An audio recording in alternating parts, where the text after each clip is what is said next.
Komisi Pemberantasan Korupsi, KPK, memastikan 3 pasangan calon, paslon, yang akan berkontestasi di Pilpres 2024 akan hadir adu gagasan anti korupsi di KPK malam ini.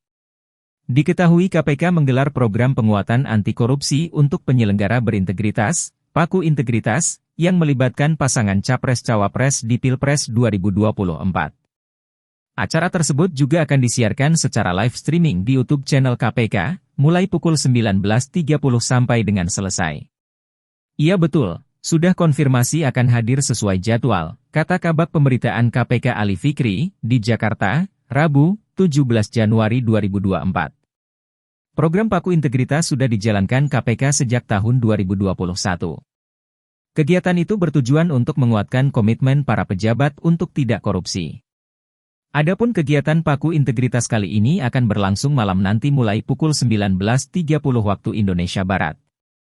KPK sendiri telah berkoordinasi dengan KPU selaku penyelenggara pemilu terkait kegiatan yang melibatkan para capres dan cawapres.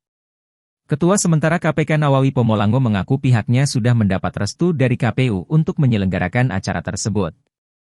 Kita sudah mendapatkan semacam restulah dari penyelenggara pemilu yaitu KPU untuk menyelenggarakan kegiatan itu karena ketiga pasangan ini memang ada domain kekuasaan KPU.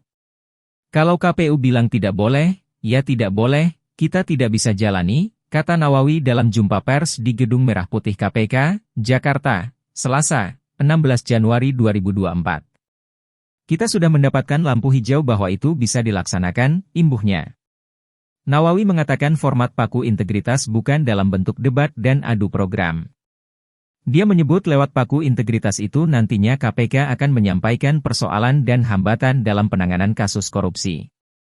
Nawawi menyebutkan nantinya KPK juga akan bertanya komitmen Capres untuk menyelesaikan persoalan yang dipaparkan para pimpinan KPK. Nawawi mengungkap ada 6-10 permasalahan yang akan dipaparkan KPK di hadapan para Capres dan Cawapres. Ketiga paslon, Anies Baswedan Muhaimin Iskandar, Prabowo Subianto Gibran Rakabuming, dan Ganjar Pranowo Mahfud MD sama-sama menyertakan pemberantasan korupsi sebagai visi misi mereka apabila berhasil memenangkan Pilpres 2024. Berikut visi misi masing-masing paslon Pilpres 2024 terkait dengan pemberantasan korupsi. 1. Anies Baswedan Muhaimin Iskandar. Pemberantasan korupsi masuk ke dalam misi ke-8 paslon yang menyebut diri mereka Amin itu. Terdapat 7 poin misi pencegahan dan pemberantasan korupsi yang diusung paslon nomor urut 1 itu.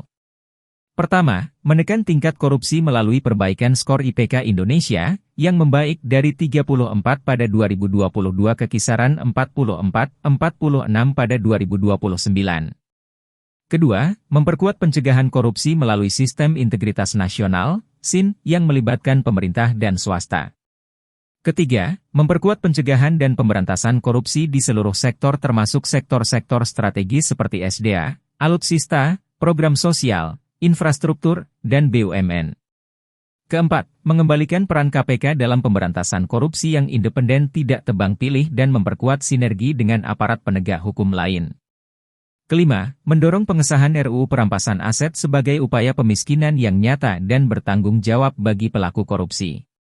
Keenam, memfasilitasi masyarakat sipil di bidang pemberantasan dan pencegahan korupsi, serta menempatkannya sebagai mitra strategis pemerintah dalam mewujudkan negara yang bersih. Ketujuh, memasukkan budaya anti korupsi dalam kurikulum pendidikan nasional. 2. Prabowo Subianto Gibran Rakabuming. Adapun misi pemberantasan korupsi pada paslon nomor urut 2 Prabowo Subianto Gibran Rakabuming berada pada misi ke-7 Presiden dan Wakil Presiden atau 8 misi Astacita.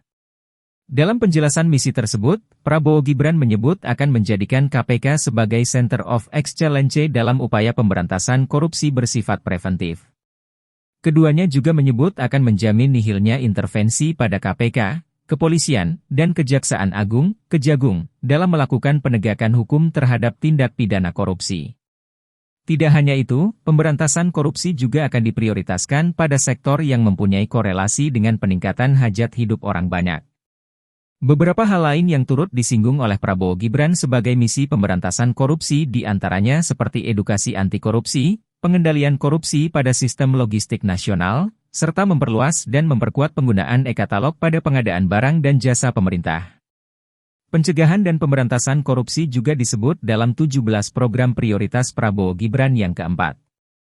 Dikutip dari dokumen visi misi mereka yang diserahkan ke KPU, Prabowo Gibran menilai pemberantasan korupsi harus seimbang antara pencegahan dan penindakan, serta dilakukan secara terstruktur.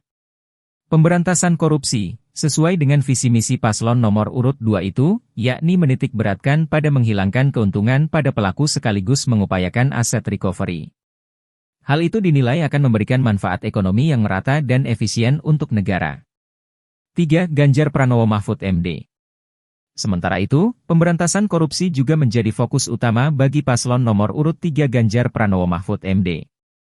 Paslon nomor urut 3 itu menjadikan pemberantasan korupsi sebagai fondasi dari misi 8 gerak cepat untuk menjadikan visi misi menuju Indonesia unggul. Adapun fondasi dimaksud yakni ketersediaan anggaran, pemberantasan korupsi, serta digitalisasi birokrasi. Sementara itu, misi 8 gerak cepat Ganjar Mahfud yang dibangun dari pemberantasan korupsi itu yakni mempercepat pembangunan manusia Indonesia unggul yang berkualitas, produktif, dan berkepribadian, mempercepat pengusahaan sains dan teknologi melalui percepatan riset dan inovasi, dan mempercepat pembangunan ekonomi berdikari berbasis pengetahuan dan nilai tambah. Kemudian, mempercepat pemerataan pembangunan ekonomi, mempercepat pembangunan sistem digital nasional, serta mempercepat perwujudan lingkungan hidup yang berkelanjutan melalui ekonomi hijau dan biru. Lalu, mempercepat pelaksanaan demokrasi substantif, penghormatan HAM, supremasi hukum yang berkeadilan, dan keamanan yang profesional, serta mempercepat peningkatan peran Indonesia dalam mewujudkan tata dunia baru yang lebih berkeadilan melalui politik luar negeri bebas aktif dan memperkuat pertahanan negara. Halo, selamat berjumpa dengan saya Anika, pembaca berita podcastnews.id. Saksikan terus konten-konten menarik dari kami. Jangan lupa subscribe, like, dan komen. Terima kasih.